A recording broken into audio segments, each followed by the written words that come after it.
Halo, selamat sore. Potensi caleg artis yang lolos ke Senayan. Nah, jadi saat ini untuk caleg Partai Nasdem, Napak Urbah itu akan berpotensi lolos ke Senayan.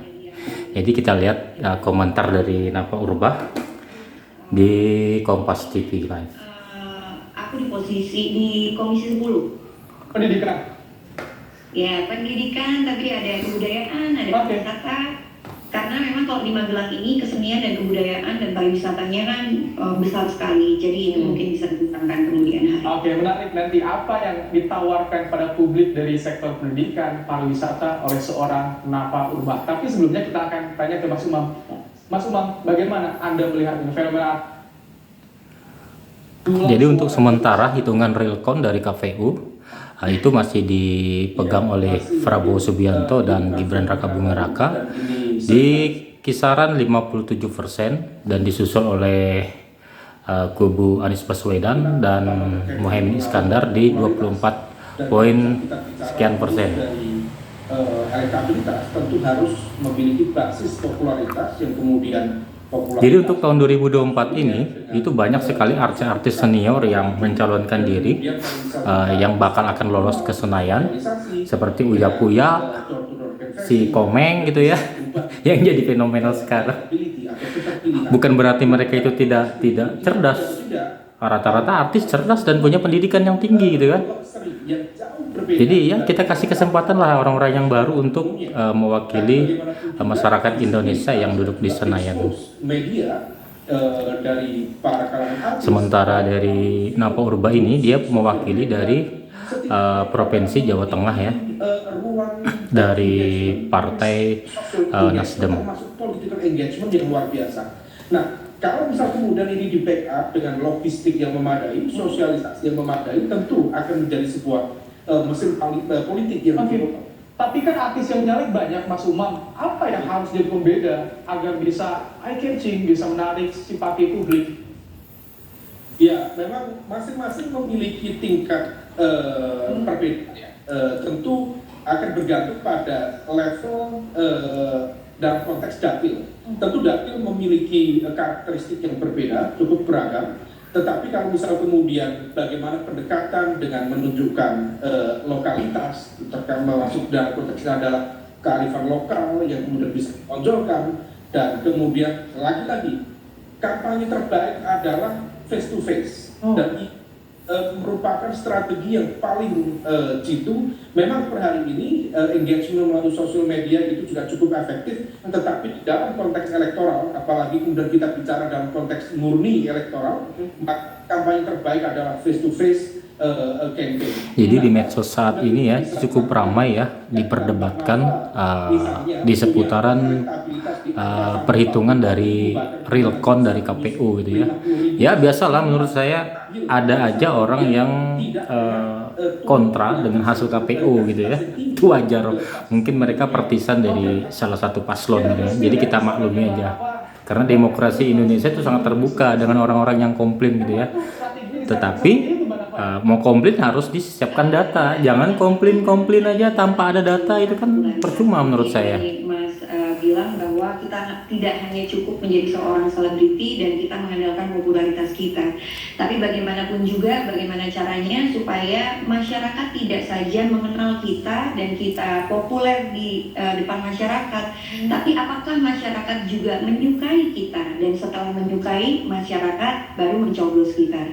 Dan salah satu strategi yang kita lakukan adalah bagaimana kita mengenal dari masyarakat di Dapil 6. Kalau di Dapil 6 itu kan banyak sekali ya keseniannya, pariwisatanya, komoditas apa aja di Dapil 6.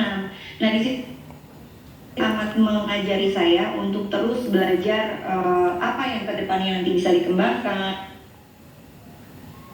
sama, dan apa kedepannya nanti yang bisa dimajukan, dan aspirasi apa yang nanti akan didahulukan, seperti itu.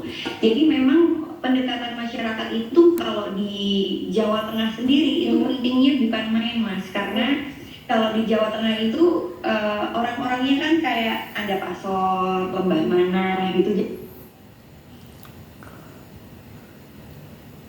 Ini signal TV-nya kurang bagus ini, jadi agak terganggu ya. Jadi mohon dimaklumi. Saat mengenal Jawa Tengah ya,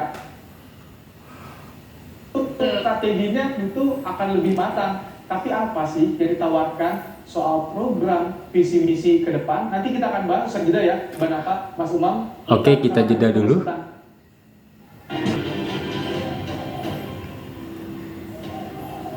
Masih membahas soal calon artis yang suaranya melejit di hasil sementara rekapitulasi KPU. Masih bersama kami ada Nafa Ubah dan juga Ahmad Nurul Umam.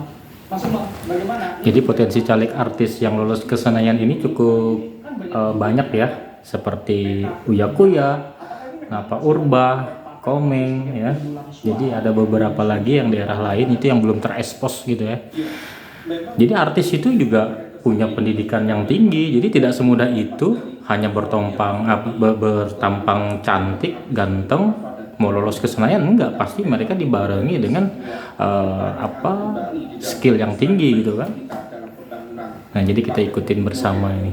Kalaupun kemudian ke depan semakin banyak teman-teman artis yang masuk di ranah politik praktis, maka sebaiknya betul-betul dipersiapkan secara matang sehingga engagement dengan masyarakat itu betul-betul terbangun. Nah, problemnya yang kita khawatirkan, teman-teman artis ini kemudian seolah dijadikan sebagai shortcut jalan pintas bagi partai-partai politik, karena juga barangkali ada problem dalam proses rekrutmen, kaderisasi dan sebagainya, sehingga kemudian nama-nama besar yang memiliki fans, penggemar yang begitu luar biasa itu yang dipasangkan sebagai sebuah konteks elektoral secara general, bukan kemudian dalam konteks pembangunan demokrasi secara umum.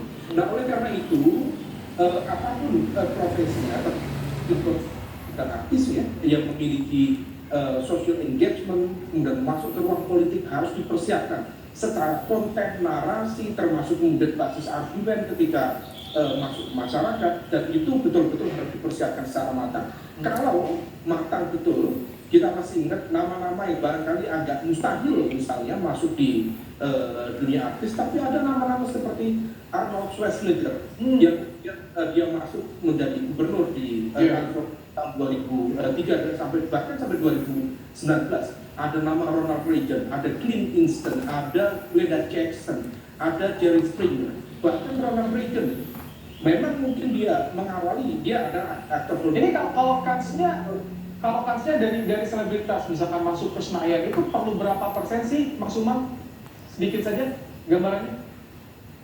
Kalau persentase elektabilitas tentu beragam, tetapi sekali lagi tentu biasanya strategi menempatkan nama seorang caleg di dapil tertentu itu selalu kemudian diawali dengan basis data survei. Oke. Memiliki engagement yang kuat, memiliki akar yang relatif terbangun atau tidak. Kalau misalnya kemudian asal artis diletakkan, selesai politik bunuh diri. Tetapi misalnya memang dia memiliki akar yang memadai, yang kemudian memiliki jaringan yang bisa digarap, nah itu adalah sebuah bekal yang dalam konteks tertentu positif. Oke. Ini menarik ya, kalau bicara soal bekal persiapan yang matang, saya ingin tanya ke Mbak Nafa, di persiapannya apa? Apa yang ditawarkan ke publik selain tadi Anda populer, tahu betul soal kultur Jawa Tengah, Mbak Nafa? Oke, jadi aku di dunia politik ini kurang lebih udah 6 tahun, karena aku pas waktu tahun yang lalu 2019 kita juga mencalonkan diri, tapi di situ aku belum sangat mengerti apa itu menjadi seorang caleg, terus fungsinya itu apa, dan pas waktu itu belum begitu paham lah. Sampai akhirnya Nasdem benar-benar mempersiapkan bahwa tidak hanya mempersiapkan sebagai vote getter, karena mungkin kebanyakan sekarang ini artis hanya dipakai sebagai vote getter aja gitu, karena memang jujur aja popularitas itu sangat sangat menentukan, mendapatkan suara sangat banyak dan minim modal, mungkin seperti itu. Tapi untuk Nasdem sendiri itu sangat mempersiapkan aku dari 5 tahun belakangan ini. Kita benar-benar dipersiapkan bahwa tidak hanya popularitas, tapi kembali lagi bahwa kamu sebagai seorang artis dan politician itu it's a two different thing gitu. Jadi harus benar-benar turun ke masyarakat, kenali masyarakat, apa isu-isu yang terjadi, yang sedang terjadi di masyarakat sekarang ini. Seperti contohnya kalau di salah satu kabupaten yang itu adalah dapilku sendiri, itu mempunyai isu kayak pernikahan dini, kelahiran secara dini, terus pernikahan secara dini, Terus mereka itu umur 12 sudah menikah. Jadi kayak pendidikannya nggak sampai SMP, SD sudah putus sekolah. Hal-hal yang seperti itulah kenapa turun langsung, belusukan langsung ke masyarakat itu, kita langsung tahu persis apa sebenarnya yang terjadi dan apa sebenarnya yang dibutuhkan oleh masyarakat itu sendiri. Contoh soal pertanian, kita mempunyai komoditas yang sangat luar biasa sekali. Oke, mungkin itu aja potensi caleg artis yang lolos ke Senayan. Nantikan video saya selanjutnya. Sampai jumpa.